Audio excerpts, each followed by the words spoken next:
This is the Oklahoma Talking Company.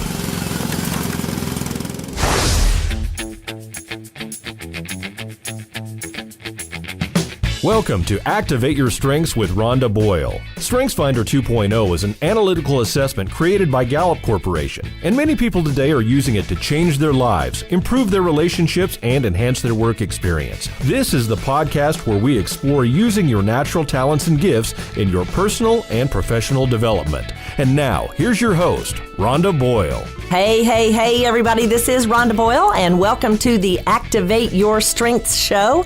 This is where we talk about all things StrengthsFinder. We're talking to real people about real everyday applications to their lives using the StrengthsFinder 2.0 assessment, which is produced by Gallup Corporation. And I can't wait. Well, before we get going, I'm just wanting to check with Mr. Jason Baffrey and make sure he's got everything under control over there. Yes, we're good. All right, good to go. I'm so glad he's there because I certainly do not want to be running any of those bells and whistles. So anyway, I am very excited to welcome my special guest today. She is a lifelong Oklahoman, and she has a beautiful 3-year-old boy named Noah. She has been in a stint in the military as military police, and then came back to Oklahoma and was an editor for our local Channel 9 TV show, edited film and video and audio clips and so forth. And now she has landed with a fabulous real estate career. I'd like to welcome Miss Marisa Shea. Rhonda, thank you so much for having me. I'm very excited to be a part of this. Yeah, me too. You know, I was thinking just yesterday that we have been working together on StrengthsFinder for over a year. Oh my gosh, has it been that long? I didn't even realize that. Wow. I know. I think it was like August of last year that we got introduced, and you started applying the work here, and it's been amazing to watch what's happened to you and your career. I'm just so proud of you. Thank you. You drew me in right away. Well, we like to start out first with every guest to identify or let the audience know what your top 5 talent themes are. All right. Well, my top 5 are futuristic, input, strategic, activator, and achiever. Awesome. Now, just for our audience so they'll know, Gallup Corporation, the StrengthsFinder 2.0 assessment identifies 34 talent themes, and you and I have all 34. The question is, what is the dominance? And for you, your dominance in your top 5 are futuristic, input, strategic, activator, and achiever. Quite an impressive set of talents there. Now, first question for you. When you took the assessment, and people are skeptical about these tests these days because there's so many of them. You can go out and find out whether you're a puppy or a dolphin or, which celebrity you're like and so forth. So there's a lot of skepticism around that. When you got your top 5, when the report came back and you saw who you were, what was your first aha moment? Well, I think for me, I have done a lot of the different ones like DISC test and things like that before I took StrengthsFinder. So when I got my results back and I read about them, I kind of felt, oh yeah, that's pretty on point. I understand that that's very valid of who I am. But I think I didn't really reach my first aha until I took the basic course with you. And when I took the basic course with you, that's when I really started realizing not only how those strengths played within myself, but how other people saw me because of those strengths. And it really kind of helped things come full circle for me. Yeah. Right. And that really what you're talking about is application, because so many people, over 12 million, I think last time I looked, it was almost 12.5 million people have taken this test, but not a lot have had deep application. They just take the test, and a lot of them in the corporate environment, and then they don't really know what to do about it. And so you took advantage of opportunities to actually dig deep and figure out what it really meant for you. I think that one of the things that you told me was that it actually helped put into words and gave you words that you could kind of hang on to, and it validated you. Absolutely. It definitely gave me the verbiage to put towards my strengths and kind of identifying who I was. And I think self-awareness is something that is so powerful for people to have. And so to be able to have a language to not only understand it yourself, but then express it to other people, I think is really important. It is. And you also said that it allowed allowed you to know yourself at a better depth. Absolutely. I definitely knew certain little things about myself, but how it explained what these strengths meant and how it even would give you examples of, you probably behave like this. And it's like, oh my gosh, how do you know me? I do actually behave like this. Yeah. Yeah, what we're creating here is a common language, and you mentioned it yourself, how other people see you, how you see other people, and it gives you words actually that you can hang on to, and that we know that certain words mean certain things. So for example, you're futuristic, your number one talent. I know that you really can see into the future. You can see 5, 10, 20 years into the future. So tell us what that looks like. Now, I asked you yesterday when we were doing some little pre-interviewing if you saw in color, if you could dream in color. Absolutely, I can. I've always had such a vivid imagination, even as a child.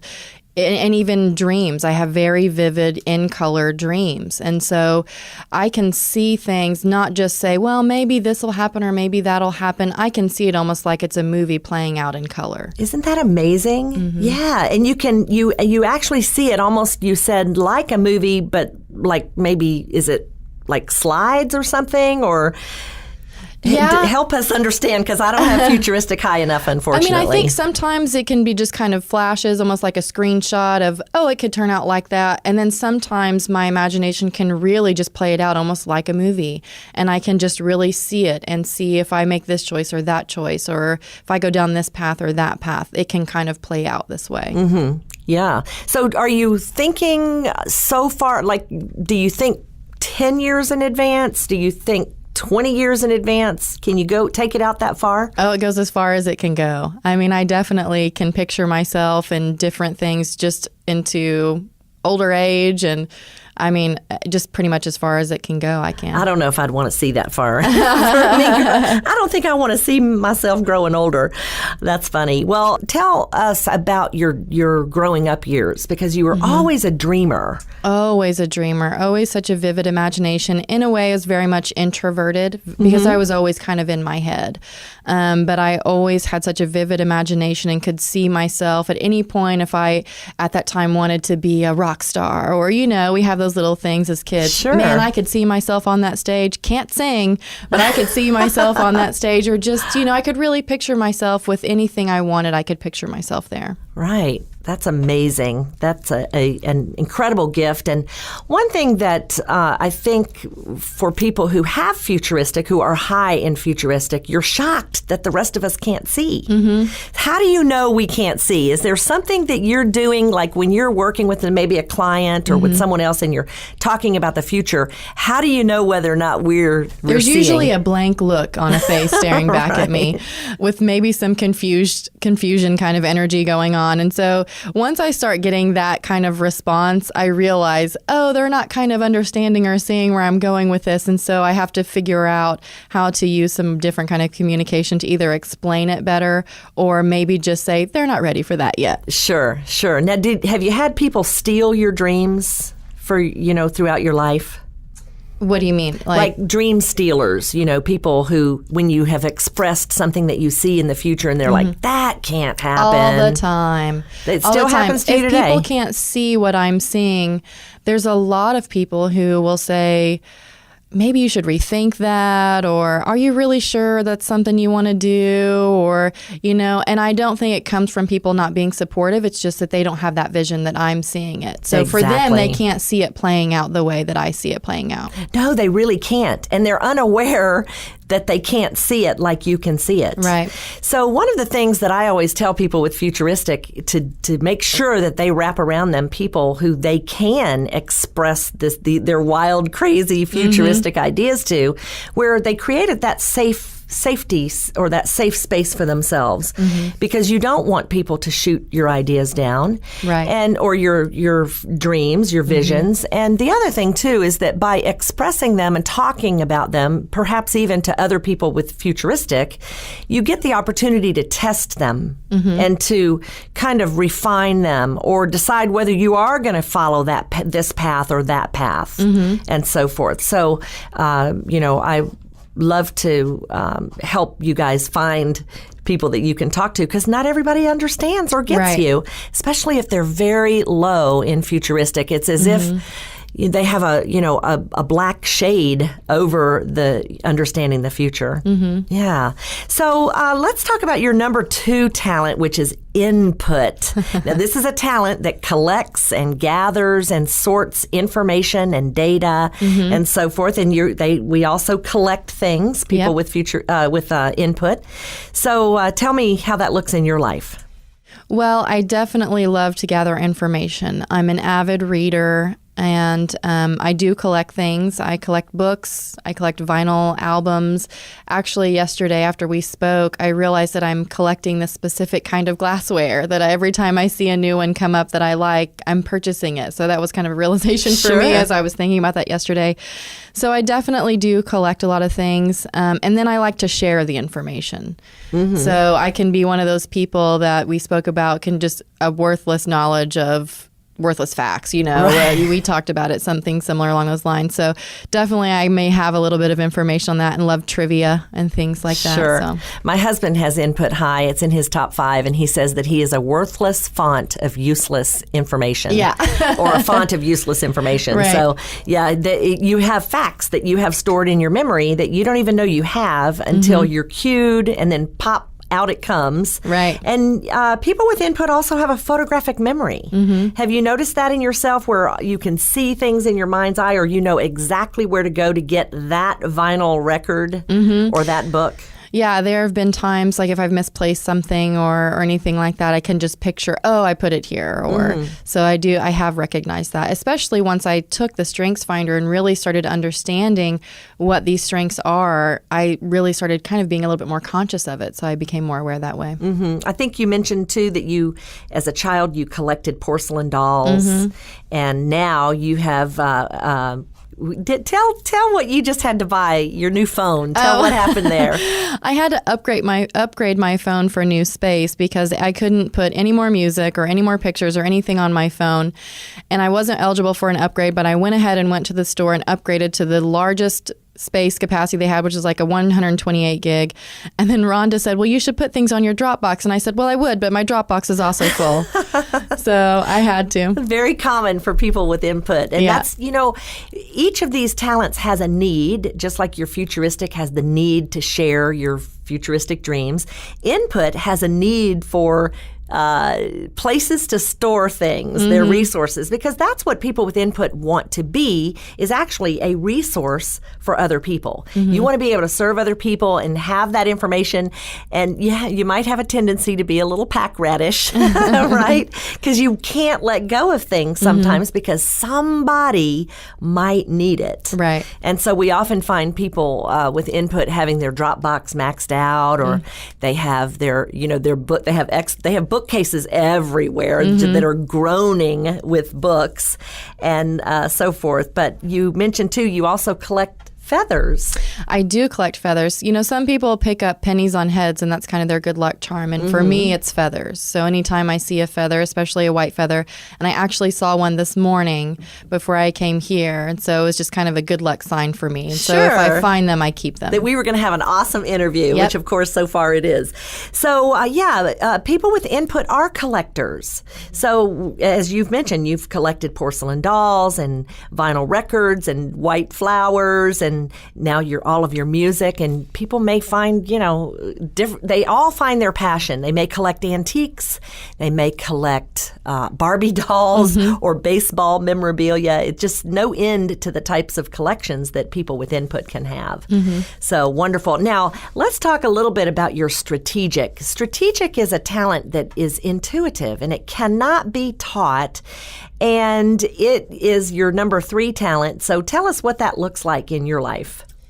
Strategic for me is kind of like having the ability to piece the puzzles together. And so kind of really being able to see if you make a certain move, then this is going to happen. And then you're going to make this move, and then you're going to make that move.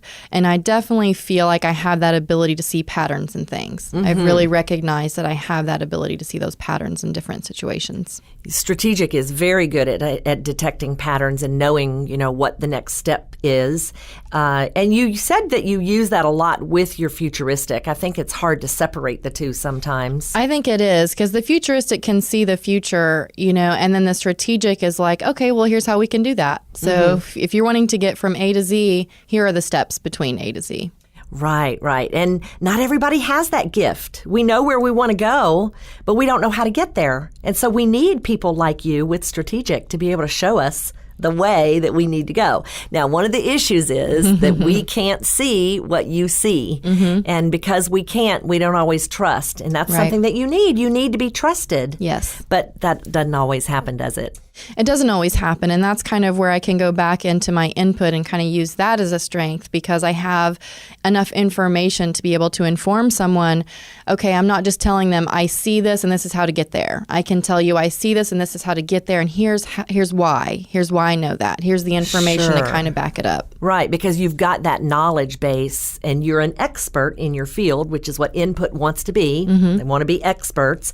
And so you're able to help your strategic or help people see your strategic or your strategy and to get to where they want to go. Yeah, one of the buzz phrases that people with strategic use all the time is, just trust me. Yeah. Just trust me. Yeah. Yeah. And unless you have that track record or you have a relationship with the people, you know what? We don't trust you. Right. We can't help it. It's like going in the dark naked. It's like, okay, no, I'm not going in the dark with you and I'm not going naked. But that's what it feels like to those of us who do not have strategic. It's like you're asking us to do something crazy that we don't get at all. So it does require a lot of trust. Now, one thing about strategic is that it appears to be limited in that it's limited to your knowledge or to your experience or to, whatever you're involved in, your passion or so forth. Like, for example, you wouldn't really be able to tell us a strategy for getting a young teen to the Olympics in ice skating. Probably not, because it's not your passion, not something you're excited about. Do people ask you for strategic ideas a lot and you just don't know? They do ask me for strategic ideas a lot, and sometimes I can still catch a pattern in something, or sometimes a lot of different situations have kind of a baseline foundation of similar moves that they could make. Sure. And a lot of times I try and employ StrengthsFinder and have them take the test. Okay, well, you're wanting to get from A to Z. Okay, well, I may not be an expert in your field, but let's find out what your strengths are and how you can use those to your benefit. So I may not be able to tell them specifically, but I can definitely give them some guidance in figuring out more about themselves to do that. Sure. So you're using StrengthsFinder outside of just your own personal use. You're actually growing your own personal network. Oh, I can't wait to get people to take StrengthsFinder. I started dating someone and I had them take it. I have friends take it. Anyone who's willing to take it, and I'll even buy it for them to take it, the $10 test, just because I'm curious, and then they can learn more about themselves, and I really just get excited about it. Right. So just a reminder, we're talking about the StrengthsFinder 2.0 assessment by Gallup Corporation. The test is actually $15 now for your top 5, or you can open up all 34 for $89. And it really gives you great insight into who you are as a person, but more importantly, how you function in the world, how you view things. It's almost like a picture of your perspective. And I like to, say that we're always looking out of our own eyeballs. And so these talents really make up our eyeballs. So it's really great information.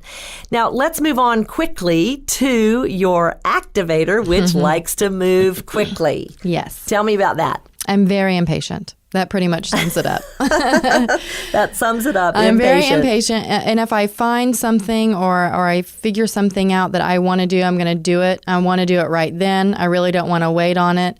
I do have a lot of thinking traits, but I'm not a huge researcher. I think my activator kind of overrides my research tendency to be really careful and cautious about things. And so if my futuristic sees it, my strategic sees the way, I'm all right, activator is going to do it. You're just going to jump right in whether you have a plan or not.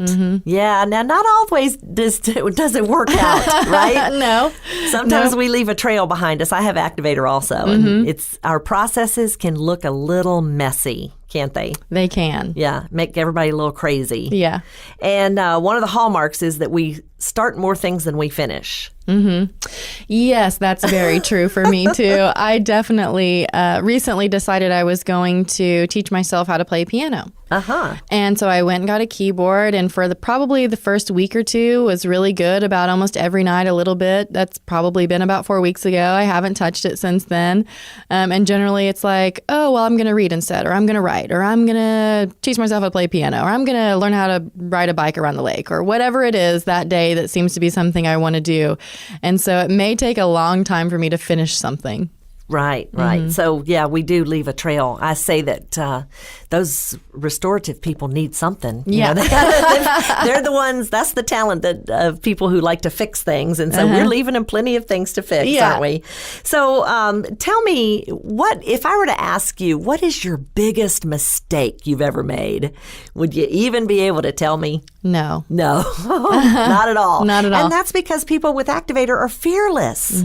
We learn by doing. And so we're just going to jump right in and then go, oops, and then jump out again. Yeah. Learned that lesson. Not going to do that again. Moving on. So I'd like to say that I would move on. Well, and sometimes not have to learn it again. Yeah, we might need a couple of learning experiences. Exactly. So we do. We learn from our mistakes, and we are fearless. We have that ability to not look in fear at things that we see. And we're opportunistic. So I think you mentioned that as a kid, one of the things that helped your activator was being into sports. How did that look like as a kid? Yeah, because it really kind of allowed me to focus on something and really just put a lot of my energy and effort into that. And so, but I played all kinds of sports. I wasn't just a one sports girl. I was basketball, soccer, track, cross country, anything that I could play, I played. Right. And that helped you kind of manage that energy. I ran across my report card from when I was 7 years old recently. Actually, not too recently, after my father passed away. And one of the notations that a teacher had written was, Rhonda cannot sit still. And that's a hallmark trait of an activator. We are moving and shaking all the time. I mean, you're looking at me now. Our audience cannot see me waving my arms and using my hands as I talk. But that's how we do. We just are constantly moving, and we're not afraid to make mistakes because we learn from doing. So, yeah, that's a fun talent, and but not everybody thinks so. Yeah. Especially but people we like think maybe, we're fun. I know, maybe like Jason here who has deliberative, We're quite risky in his world, Jason.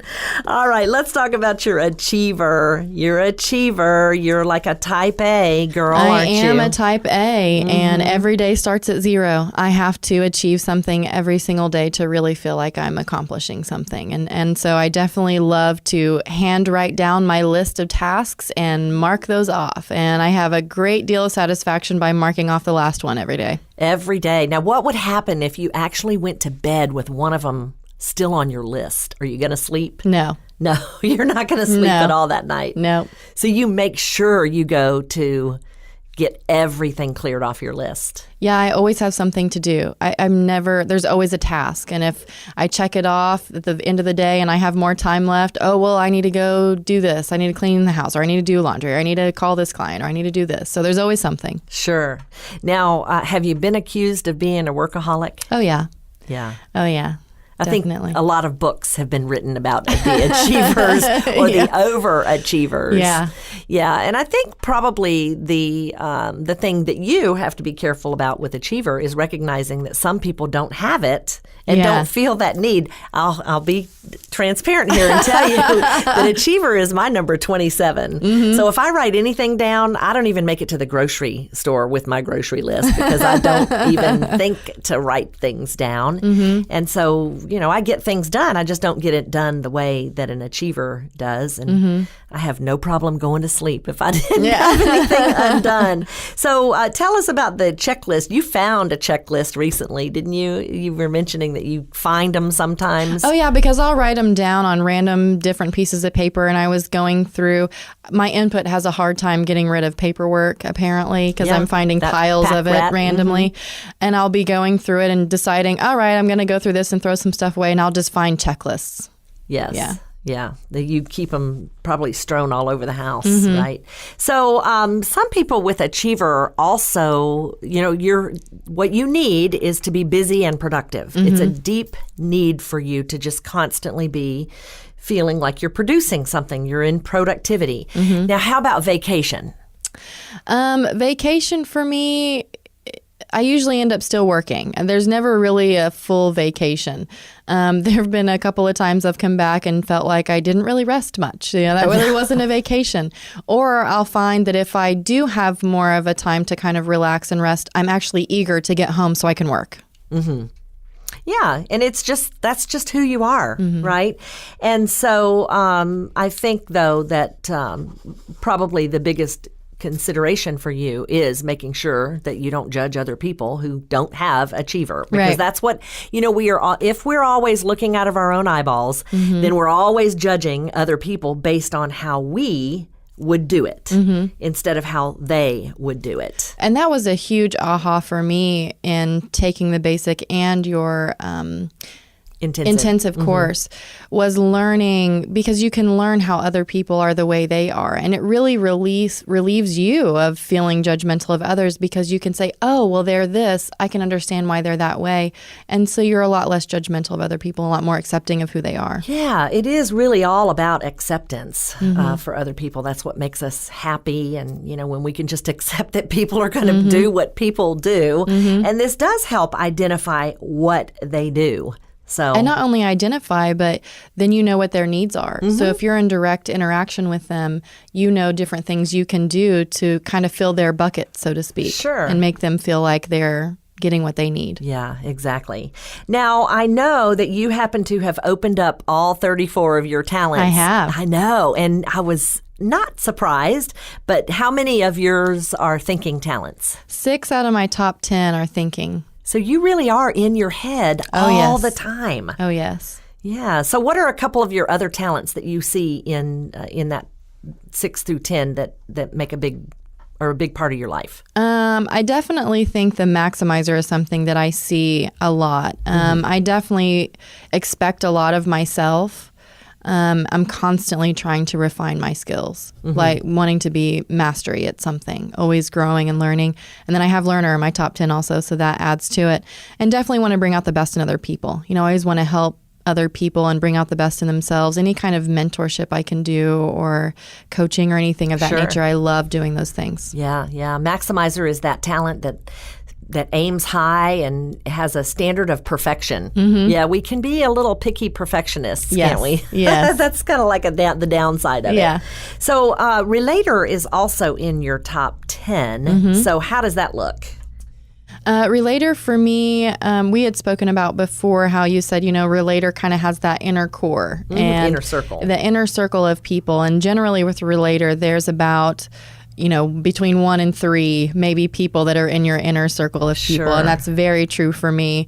And you had said, with Relator, once you're out forever.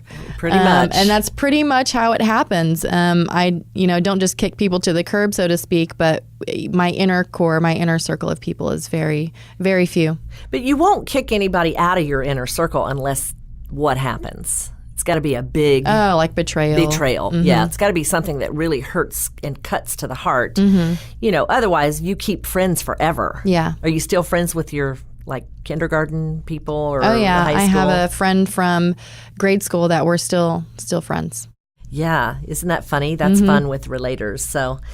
Well, that is awesome. So tell me, how, one of the things very quickly is that we break these talents apart so that we can learn how they work, but they never work in isolation. Very rarely do they work in isolation. And I see your talents just all over your life. Oh, yes. So anything that you can share with us about what you've observed?